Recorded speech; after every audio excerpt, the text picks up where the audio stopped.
Mesdames, Messieurs, bonsoir à toutes et à tous. Bienvenue au journal. L'ouverture de la journée nationale du paysan à Tinkodogo a été marquée par plusieurs manifestations, comme la foire agro-silvopastorale, occasion pour le président du Faso de réagir à l'annulation des mandats d'arrêt émis par la justice burkinabé. Jean-Emmanuel Ouedraogo nous attend sur place. L'ombre de Papa Wemba va planer sur la 16e édition des Koundé, Nuit des récompenses de la musique. C'est un rendez-vous attendu avec anxiété par les artistes musiciens et avec décontraction par les mélomanes. Tout à l'heure, les précisions de Ruth Bini Ouattara. La CODEL et Diaconia ont mis en place Présimètre et dans ce cadre a eu lieu la première de l'émission Dialogue citoyen, un face-à-face entre le président du Faso et les Burkinabés. Notre invité, Maître Alidou Ouedraogo, président de la CODEL, viendra nous parler de cette initiative. Séjournant depuis hier à Tinkodogo, le président du Faso a réagi aujourd'hui à l'annulation des mandats d'arrêt émis dans le cadre du coup d'État manqué de l'affaire Thomas Sankara. Mais ce n'est pas le seul écho de la 19e journée nationale du paysan. Plusieurs activités ont eu lieu à Tinkodogo où nous retrouvons tout de suite Jean-Emmanuel Ouedraogo. Bonsoir.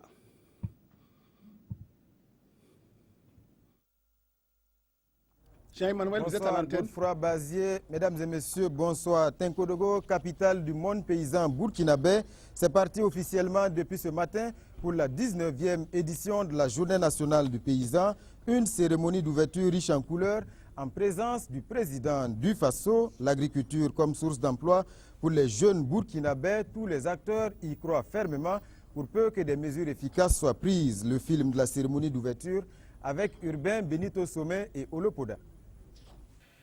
Première journée nationale du paysan sous l'ère du président Kaboré, 1000 producteurs de Burkina honorent le rendez-vous annuel pour un dialogue multi-acteurs. Plus qu'un rituel, c'est un engagement constant à développer le secteur rural qui regroupe plus de 80% de la population. Aujourd'hui, c'est pouvoir produire en quantité et en qualité pour non seulement nourrir le Burkina Faso, mais aussi exporter et transformer les produits pour l'exportation. C'est connu, les besoins du monde rural sont énormes, les défis aussi. Et malgré les efforts de développement consentis pour les exploitations agricoles modernes et diversifiées et l'utilisation de nouvelles technologies, l'agriculture burkinabé a du mal à sortir le pays de la pauvreté. L'une des menaces les plus grandes de cette agriculture reste les effets néfastes des changements climatiques. Nous avons une sécheresse qui, au fil du temps, s'allonge au Burkina. Nous avons des pluies qui sont rares, mais quand elles arrivent dans un laps de temps très court, en grande quantité. Il y a des inondations qui dévastent tout ce qu'on a pu faire comme effort. Donc, il y a cet aspect. Mais cet aspect, il faut s'adapter. L'urgence aujourd'hui est la création d'emplois dans le secteur agro-silvopastoral, halieutique et faunique. Un enjeu majeur pour cette 19e édition de la Journée nationale du paysan qui va permettre aux différents acteurs ici présents de réfléchir sur les opportunités d'emploi qu'offre le secteur rural. Ce secteur regorge d'énormes potentialités qu'il faudrait transformer en opportunités d'emploi. Par exemple, dans le domaine des productions agro-silvopastorales, halieutiques et fauniques, il existe de nombreuses filières porteuses, pourvoyeuses d'emplois. Quant à l'aval de la production, le volet de transformation des produits, appelé de tous nos voeux pour accroître les valeurs ajoutées, demeure pratiquement vierge. Tout ceci offre une multitude d'opportunités qui pourraient permettre aux jeunes du monde rural de se réaliser pleinement dans leur milieu, sans devoir partir, et aux jeunes diplômés des centres urbains de retourner de façon très décente à la terre avec les PME de transformation. À ce meeting d'ouverture officielle de la 19e édition de la Journée nationale du paysan, la nation a reconnu le mérite de 70 agents du développement rural. Ils ont été faits chevaliers de l'ordre du mérite avec agrafe agriculture, élevage, pêche et pisciculture. Et pour accompagner les producteurs à mieux préparer la saison agricole qui s'annonce, du matériel et des semences agricoles ont été symboliquement remis par le président du Faso. La foire des produits agro-silvo-pastoraux, c'est la grande attraction à toutes les éditions de la Journée nationale du paysan et cette année ne déroge pas à la règle. Cette foire en chiffres, ce sont 170 stands et près de 300 exposants, une vitrine du savoir-faire des producteurs et des transformateurs du Burkina Faso. Juste après la cérémonie d'ouverture, le président du Faso a coupé le ruban de l'aire d'exposition avant de faire un petit tour des stands Nongba Kouda et Oumar Zombre. La coupure du ruban et voici Roch-Marc Christian Kaboré, accompagné de son gouvernement et de ses partenaires au développement, qui visitent la foire d'exposition des produits agro-silvo-pastoraux, halieutiques et fauniques de la 19e journée nationale du paysan.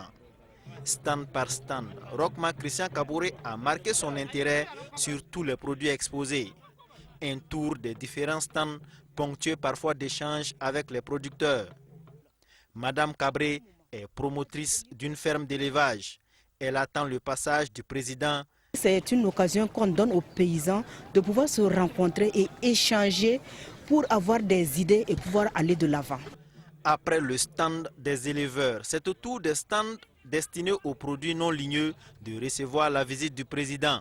Nous avons regroupé autour de nous tout ce que nous faisons sur le site de Bagré pour pouvoir avoir l'opportunité de partager avec tous les visiteurs des stands et puis présenter à l'ensemble du président et de tout son gouvernement tout ce que nous faisons. C'est l'occasion pour les producteurs de présenter leur production au vu de tout le monde. À côté de ces différents hangars, on y trouve également des stands où sont exposés plusieurs sortes de fertilisants capables d'aider à booster la productivité agricole. Il faut dire que l'utilisation de compost plus, comme vous le voyez bien, le sachet de 2,5 kg remplace 5 à 7 charretées de bouse de vache ou de fesses d'animaux. Le président a pris près d'une heure pour visiter et échanger des mots avec les exposants des 150 stands à cette foire. Après cette visite officielle, place maintenant aux affaires. Ces commerçants et prestataires de services espèrent faire de bonnes affaires ou, à défaut, répartir avec de bonnes adresses. Agriculture et lutte contre le chômage, c'est le thème de cette 19e édition de la Journée nationale du paysan. Roch-Marc Christian Kaboré en est convaincu. Le secteur agricole est une grande source d'emploi et une solution au désœuvrement des jeunes burkinabés. Encore faut-il relever le défi de sa modernisation. Écoutons le président du Faso. Ses propos sont recueillis par Salifou Belem et Ernest Kambiré. Notre agriculture, je l'ai souvent dit, nous ne pouvons pas continuer à cultiver à la Daba et penser pouvoir nourrir le Burkina Faso. Donc cela veut dire meilleure organisation, meilleure sélection des semences, meilleurs moyens matériels, notamment des tracteurs, pour pouvoir permettre à nos agriculteurs de cultiver de plus grandes superficies. Je l'ai également souvent dit, l'agriculture et l'élevage, c'est la base de notre économie. C'est le domaine dans lequel également nous pouvons créer le maximum d'emplois. Aussi bien dans la production que dans la transformation, puisque comme vous savez, nous avons dit que pour ajouter de la valeur, il fallait mettre en place des petites et moyennes entreprises, des petites et moyennes industries de transformation. Comme vous le voyez lors de la visite que nous avons eu à faire, il y a beaucoup de potentialités. Il s'agit de se structurer, de l'organiser scientifiquement et d'expliquer aux Burkinabés que la jeunesse surtout, qu'il n'y a pas de saut métier. Il suffit d'y croire, il suffit de s'engager, il suffit que le gouvernement mette en place également les infrastructures pour appuyer financièrement les uns et les autres, pour que non seulement on puisse être producteur, mais pourvoyeur également d'emplois. Et nous parions justement sur le fait que dans l'agriculture, il y a beaucoup à faire pour l'emploi des jeunes. Et nous allons nous y atteler à prendre les dispositions qui pourront encourager les jeunes à aller dans ce sens-là. Et s'il y a un sujet qui défraie la chronique actuellement au Burkina Faso, c'est bien l'annulation des mandats d'arrêt contre Guillaume Soro et Blaise Compaoré. L'occasion était belle pour recueillir la réaction du président du Faso, tout en réaffirmant le principe de la séparation des pouvoirs. Roch-Marc Christian Kaboré exclut la perspective de l'impunité pour les mises en cause. Il y a la séparation des pouvoirs. Je ne peux pas me permettre de commenter une décision de justice. Mais ce que je peux vous dire, c'est que même dans leurs rêves les plus fous, ni Blaise Compaoré, ni ceux qui ont fait le coup d'État, ne pense que nous allons lever les mandats d'arrêt pour donner une suite, comme je dirais, à l'impunité et à la déstabilisation de notre pays. Ça, vous pouvez en être sûr. Je crois qu'eux-mêmes, ils ne rêvent pas à ça. Alors, c'est pour simplement dire que, sans rentrer dans les commentaires, je voudrais dire qu'il nous faut faire confiance en notre justice. Nous avons décidé, depuis la refondation de la justice, le pacte de renouveau de la justice que nous avons tous signé, d'assumer la séparation des pouvoirs. C'est pourquoi ni le président du FASO, ni le ministre de la Justice ne font partie du Conseil supérieur de la magistrature. Mais j'ai foi en la justice parce qu'ils savent très bien que ce qui a amené Blaise Compaoré à quitter le pays et à se naturaliser ivoirien reste des problèmes sur lesquels il doit venir répondre au Burkina Faso et que c'est là, il n'y a pas de choix. C'est la base même de l'insurrection populaire. Donc je pense qu'il n'y a pas de quoi avoir peur, les choses vont rentrer dans l'ordre.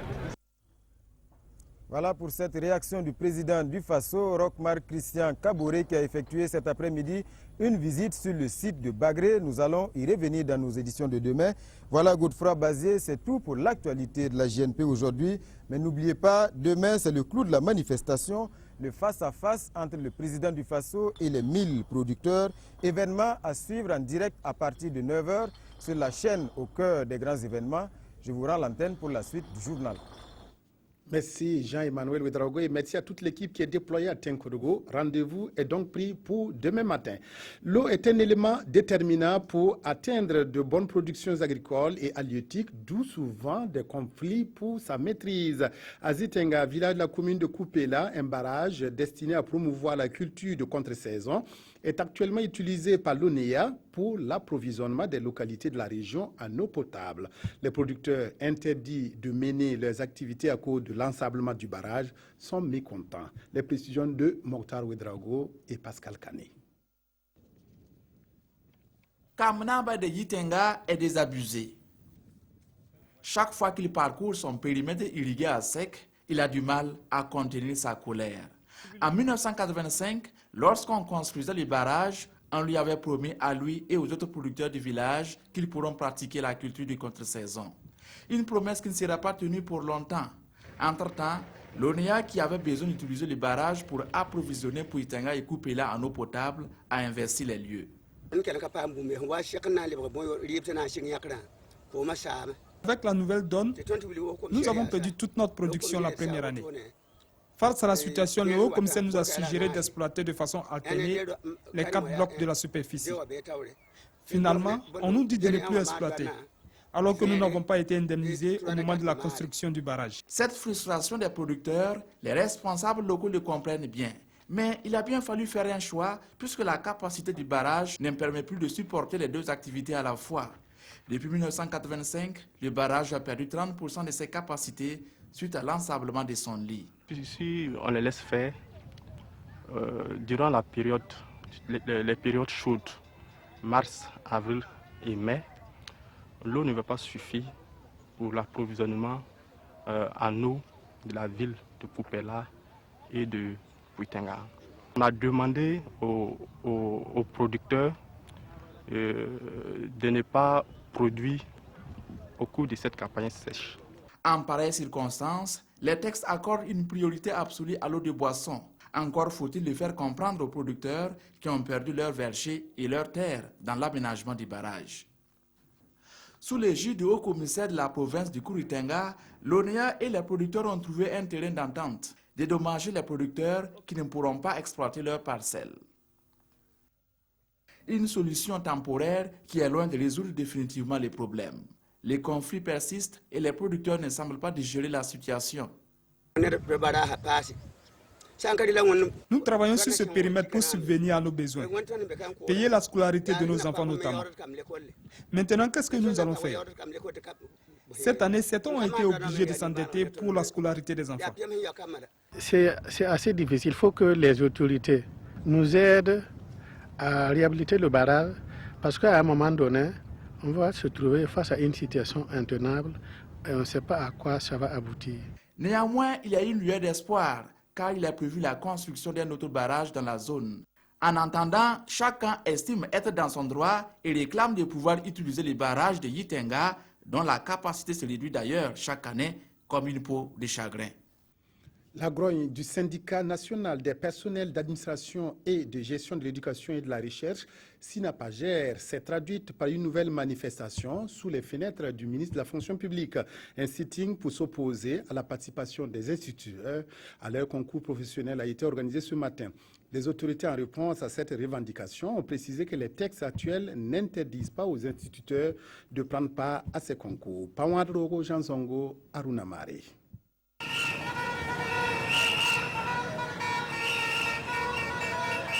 À coups de sifflet et leurs revendications griffonnées sur les pancartes, ces militants du syndicat national des personnels d'administration et de gestion de l'éducation et la recherche protestent contre l'ouverture de leur concours professionnel à d'autres corps de métier. Un ras-le-bol qu'ils expriment ici à l'appel du SYNAPAGER devant le ministère de la fonction publique, du travail et de la sécurité sociale. Nous revendiquons l'ouverture des concours professionnels des personnels d'administration et de gestion uniquement à eux.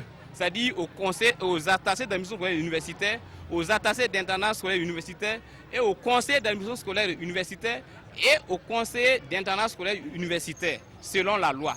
Les corps qui viennent chez nous, c'est les instituteurs certifiés. Et aujourd'hui, avec le communiqué, les instituteurs principaux aussi peuvent venir. Et nous ne sommes pas d'accord parce que nous, on n'est pas autorisé à passer le concours de conseiller pédagogique itinérant ou bien inspecteur pédagogique et inspecteur de l'enseignement du premier degré.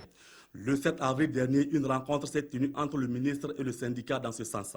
Pour le secrétaire général du ministère en charge de la fonction publique, une relecture des textes est prévue cette année. Mais pour l'heure, les textes actuels autorisent les enseignants à prendre part au dit concours. Pour le syndicat, le décret incriminé ne répond pas à leurs attentes. C'est le deuxième sit-in du SYNAPAGER en l'espace d'1 mois.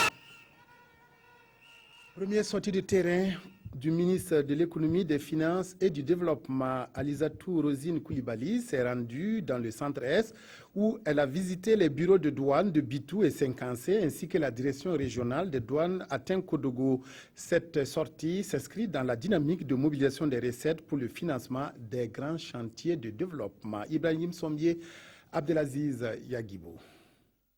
Aux commandes du navire de la mobilisation des recettes, Alizata Koulibaly Sori veut arriver à l'heure sur les grands chantiers de développement où elle est attendue avec impatience par les Burkinabés.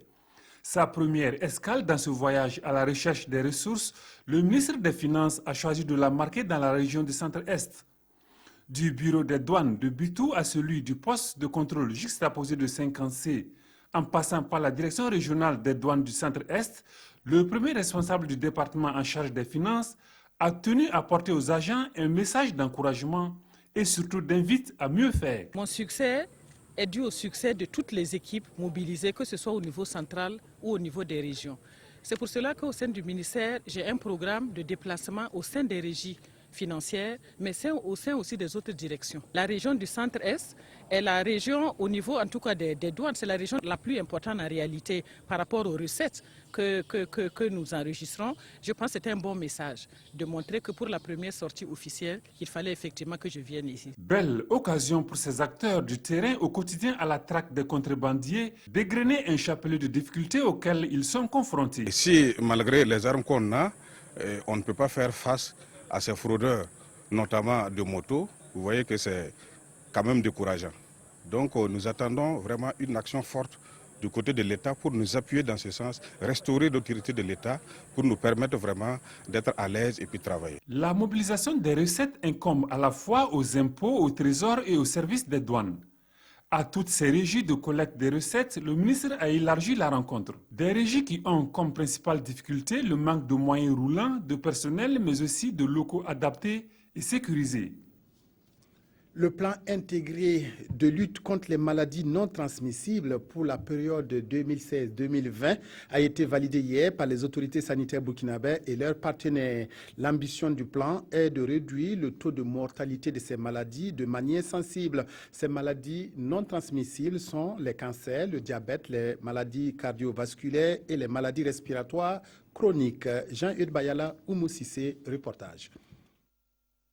Les acteurs de la santé valident ici le plan stratégique de lutte 2016-2020 contre les maladies non transmissibles. Au nombre de ces maladies, les cancers, le diabète, les maladies cardiovasculaires et les maladies respiratoires chroniques. Et pour lutter contre ces pathologies, le plan prévoit plusieurs mesures. Faire de la vaccination, faire de la communication avec les communautés. Ensuite, le dépistage. Déjà que les gens puissent avoir accès rapidement au dépistage pour ne pas attendre que la maladie soit déclarée avant de la prendre en charge. Donc, on va prôner des activités de dépistage, notamment pour le diabète, l'hypertension artérielle. Nous voulons aussi que la prise en charge soit améliorée au niveau des formations sanitaires, qu'on ait plus de personnel, ressources humaines, qu'on ait plus d'infrastructures et si possible que nous puissions mobiliser des moyens financiers pour construire des centres spécialisés pour la prise en charge des principales pathologies. Les maladies non transmissibles sont des maladies de longue durée et évoluent en général lentement. Au Burkina Faso, le nombre de personnes atteintes de ces pathologies va croissant. 4 facteurs de risque expliquent cela. L'abus de l'alcool et du tabac, la sédentarisation et la mauvaise alimentation. Comme annoncé, notre invité est Maître Alidou Ouedraogo, président de la Convention des organisations de la société civile pour l'observation domestique des élections, CODEL. Bonsoir, Maître. Bonsoir.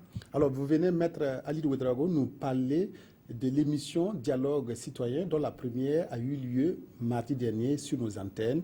Qu'est-ce que vous en tirez? Effectivement, je voudrais, dans mes premiers mots, vous remercier, vous et votre équipe, votre direction et l'ensemble des travailleurs de votre plateau technique qui avaient pu réussir et transmettre le contenu du dialogue citoyen que nous avons organisé dans le cadre des activités de la CODEL, du CGD et de Diaconia, notre interface avec les partenaires techniques et financiers. En fait, le ROCMETRE est un pendant du Présimètre. Le ROCMETRE était destiné, c'est une plateforme destinée à évaluer les 100 premiers jours de la politique du président du FASO. Et le Présimètre va effectivement s'étendre sur la durée du mandat présidentiel sur les 5 ans. Donc c'est une première. Je souligne cela parce que c'est une première dans notre pays et c'est une première même dans la sous-région que ce rendez-vous citoyen du président du FASO avec sa population.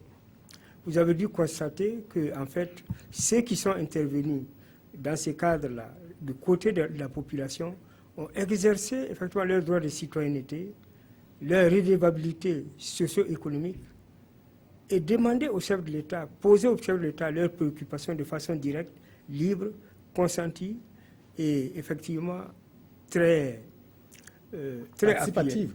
Voilà, absolument, très participative. Et du côté du chef de l'État, vous voyez qu'il s'est exercé à un véritable exercice d'imputabilité qui consiste à rendre compte. C'est une première parce que j'ai l'habitude de dire qu'aller aux urnes tous les 5 ans pour désigner des responsables, c'est une très bonne chose. Mais cela ne suffit pas. Il faut que, de par ces exercices-là de plateformes citoyennes, les populations arrivent chaque fois à mesurer les progrès qui s'accomplissent ou les failles pour interroger et interpeller les hauts responsables administratifs, le gouvernement, les chefs de l'État, afin de voir les avancées de leurs préoccupations au point de vue des solutions à donner, etc. etc. Moi, j'ai parcouru un peu l'Afrique, je n'ai pas vu un tel exercice. Il y en a, on a essayé un peu à gauche, à droite, au Mali, avec la plateforme, l'espace d'interpellation démocratique, mais ici c'est extraordinaire. Il y en a eu au Sénégal, il y en a eu au Nigeria, en Guinée, au Mali, mais j'ai pu quand même dire que nous sommes vraiment en avance. Nous avons par exemple enregistré effectivement les contributions diverses des uns et des autres, nous en tenons compte, nous avons pu également écouter le chef de l'État attentivement, nous avons montré les préoccupations des populations, et ensemble, nous allons tirer les conclusions, revoir effectivement le contenu, comme ils l'ont demandé, préciser un certain nombre de paramètres et rendre cet outil-là vraiment à la portée des citoyens et pour l'approfondissement de la démocratie dans notre pays. Alors, Maître, vous avez dit que vous avez tenu et vous allez tenir compte des critiques des uns et des autres. Absolument. Pour que vous améliorez donc ce format-là. L'un dans l'autre, vous êtes satisfait du fond et de la forme de l'émission? Nous sommes satisfaits parce que quand je dis que c'est la première fois, ce n'est pas un jeu de mots. Quand nous sommes allés voir le président du FASO pour lui proposer cet exercice, vraiment, il a été ouvert, il a dit « je suis partant ». Et c'est lui-même qui a prononcé le mot imputabilité. Ça manque à l'Afrique, ça manque aux États. En fait, ce sont les bases de la bonne gouvernance, ce sont les conditions du développement, l'utilisation des données que nous avons, l'application des stratégies en faveur des populations et l'appel des populations pour contribuer, critiquer de façon constructive, s'engager et gérer les cités au niveau de toutes leurs franges, les jeunes, les femmes, les personnes âgées, même les handicapés, un ensemble de choses qui nous font dire vraiment que nous étions satisfaits parce qu'on n'a pas vu ça. C'est-à-dire qu'on a assisté à des politiques et à des dialogues de yo-yo. Là, nos citoyens se sont trouvés devant des smartphones, seuls, devant des questions auxquelles ils ont répondu librement, de façon consentie, seuls avec leurs machines. Et nous les avons capitalisés, ordonnés et portés à la connaissance du chef de l'État. Et on leur a permis encore, par l'intermédiaire d'éthique et à l'aide du plaidoyer citoyen, de renforcer leurs préoccupations, de montrer effectivement qu'ils sont au sérieux et de permettre au chef d'État d'essayer d'esquisser des solutions. Et c'est ainsi, je pense, qu'on construit la démocratie. Alors, est-ce que vous envisagez multiplier ce genre de dialogue ou bien vous dites, si on en fait trop, ça va un peu lasser le public? Ça ne lassera jamais le public parce que les plateformes citoyennes, nous en avons besoin. On en demande encore, durable et durable. Nous allons multiplier ce genre d'exercice. Vous savez, nous avons commencé par appliquer la stratégie de situation room pour les élections couplées présidentielles législatives du 29 novembre. Ça a été un véritable succès. Les Nations Unies en ont fait un outil de règlement post-conflit des élections. Ça veut dire que si les pays voisins avaient suivi ce processus, il n'y aurait jamais eu les drames que nous avons connus. Donc, il y a cela. Et nous avons utilisé encore cet outil pour préparer les élections municipales du 22 mai. Entre-temps, nous avons pu encore, avec la situation room, inventer et pratiquer le rockmètre et le présimètre, qui ont été en fait inspirés au Sénégal à l'occasion des élections qui ont opposé Wade et Macky Sall, au Mali, en Guinée, au Nigeria. Et vous voyez qu'à chaque fois, il y a eu un peu plus de succès. Mais ici, nous avons marqué vraiment un essai. Et nous allons multiplier ce genre de plateformes, ce genre de rencontres et demander effectivement aux responsables administratifs en responsabilité de se prêter au jeu et de suivre l'exemple du président du FASO. Alors, maître, très rapidement, quelle sera la prochaine étape du présimètre? Bon, nous sommes en train de voir, nous pensons que tous les 6 mois, nous allons vous revenir pour interroger les pratiques, les applications, effectivement la direction, parce que 44% de nos populations de Burkina ont indiqué que le choix pris par le président et son gouvernement semble aller dans le bon sens. Nous allons revenir dans 6 mois, évaluer cela. Mais dans l'intertemps, nous pensons, à la fin du mois de mai, avoir d'autres personnalités, et pas des moindres, pour les écouter. Pourquoi pas au niveau du plan d'action national de développement national du Premier ministre, mais nous attendons de le rencontrer, de lui exposer un peu ce que nous avons fait et de le solliciter. Et je pense que nous n'aurons pas de difficultés parce que c'est une personnalité assez ouverte également. Ensuite, nous irons vers les autres sections de l'État, la justice, l'Assemblée nationale, et puis les personnalités qui interviennent dans ce sens. Et si nous avons beaucoup de chance, et si Diaconia continue à être cette interface crédible entre la société civile et les partenaires techniques et financiers, nous allons quand même nous engager dans un dialogue permanent à tous les niveaux, et ce n'est que le dialogue qui peut résoudre les problèmes inextricables. Merci beaucoup, Maître Alidou Ouedraogo, président de la CODEL. Vous êtes venu nous parler ce soir donc de cette première de l'émission Dialogue citoyen qui a eu lieu mardi dernier sur nos antennes. La suite du journal, du matériel pour 5 fédérations sportives, les fédérations de football, de basketball, de volleyball, de handball et de pétanque ont été les bénéficiaires du geste de la Loterie nationale du Burkina, l'ONAB. Jeux de maillots, des ballons, des filets pour certains. Bref, personne n'a été laissé au bord de la route. Les équipements d'un coût de 40 millions de francs CFA ont été remis mardi dernier. Yacouba Gamene, Mahamadi Wena. Fidèle à son slogan « Les lots aux heureux gagnants, les bénéfices à la nation entière », la LONAB vient une fois de plus de se porter au chevet du sport burkinabé.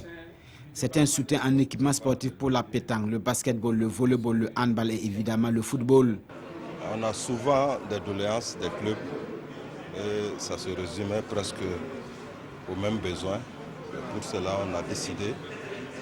C'est vrai qu'on a des partenariats avec le football, mais on a décidé pour les autres disciplines de faire quelque chose une bonne fois pour toutes. Dans la répartition, le football gagne 22 jeux de maillot, 195 ballons et 10 filets. Pour le handball, c'est 20 jeux de maillot, 100 ballons et 10 filets. Le volleyball reçoit 20 jeux de maillot, 100 ballons et 10 filets. Et le basketball, 10 jeux de maillot, 100 ballons et 10 paniers. Enfin, à la pétanque, la Lonabé a offert 50 triplettes et 50 valises de 4 boules. Et pour qui connaît les difficultés en matière d'équipement, ce don d'une valeur de 40 millions est une bouffée d'oxygène pour les fédérations concernées. C'est des gestes qu'on voit rarement depuis qu'on est à la Fédération burkinabé de volleyball. Donc je voudrais profiter de votre micro pour dire merci au DG de la Lonabé et à tous les travailleurs de la Lonabé et leur assurer que nous en ferons un bon usage. La Lonabé ne s'arrête pas à ce geste pour le sport burkinabé. Un stade d'environ 1 milliard de francs CFA est en projet sur le terrain du Moronaba Bango. Tous les journaux commentent aujourd'hui l'annulation des mandats d'arrêt émis dans le cadre du push manqué et de l'affaire Thomas Sankara. Abdoul Rasmane Zongo. Affaire Thomas Sankara et du coup d'État avorté de septembre 2015 affiche citoyenne dans sa manchette du jour. La Cour de cassation annule les mandats d'arrêt au motif de vice de forme. Les formalités n'ont pas été respectées dans l'émission des mandats, rapporte le quotidien d'État. Ce verdict surprend tout de même le tribunal militaire qui affirme, je cite, ne pas être au courant de cette décision de la Cour de cassation.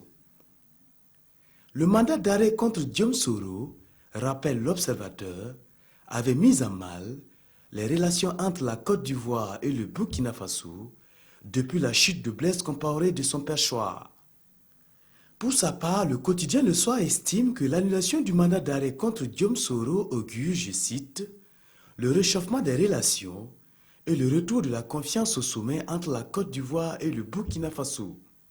Ces mandats d'arrêt n'ont pas été levés mais annulés, précise le pays de son côté. La nuit des récompenses de la musique burkinabé, les Koundé, c'est pour tout à l'heure à la salle des banquets de Ouaga 2000. Sur place, nous retrouvons Ruth Bini Ouattara. Bonsoir Ruth. Bonsoir Godefroy, bonsoir à tous nos téléspectateurs. Alors Ruth, quelle est l'ambiance actuellement à quelques minutes de ce rendez-vous musical important?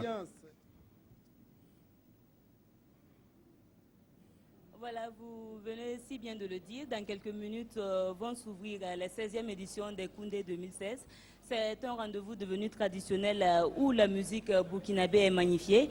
Disons qu'à l'heure exacte, la salle est déjà pratiquement pleine avec tout de même une file d'attente à l'extérieur. Et ce soir, il y a 3 prétendants au titre suprême, à savoir Diko Fils, l'homme du Denke Denke. Il y a également Emilio le Chanceux, l'homme du Wassa Wassa, et celui-là qui a été révélé au monde entier par son titre phare Rosine, à savoir donc Flobi. Ce sont donc ces 3 qui sont à la conquête du Koundé d'or pour succéder à Sana Bob. Et il faut le rappeler également, il y a d'autres artistes internationaux qui ont été invités. On peut donc citer Kofi Olomide qui était à 13h sur le plateau de la télévision nationale. Il y a également Marthe Zambo, il y a également José de la Côte d'Ivoire ou encore Sidiki Diabaté. Faut-il donc le rappeler, les Koundé 2016 sont placés sous le parrainage de la première dame, Madame Sika Kaboré.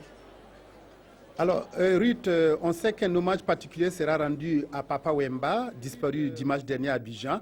Est-ce qu'on constate quelque chose de particulier qui rappelle déjà le roi de la rumba?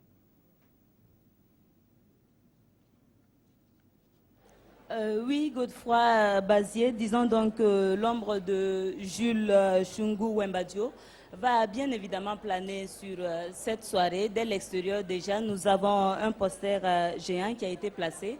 Et pour ceux qui le désirent, ils peuvent immortaliser leur image avec leur artiste. Et selon les dits des organisateurs également, un Koundé d'hommage sera ce soir décerné à la famille de l'artiste pour lui rendre hommage. Voilà, Ruth, il y a le Deke Deke, il y a le Wassa Wassa. Nous allons faire fils à fils. Voilà, fin de cette édition. Merci de votre aimable attention à la RTB. Excellente soirée à toutes et à tous.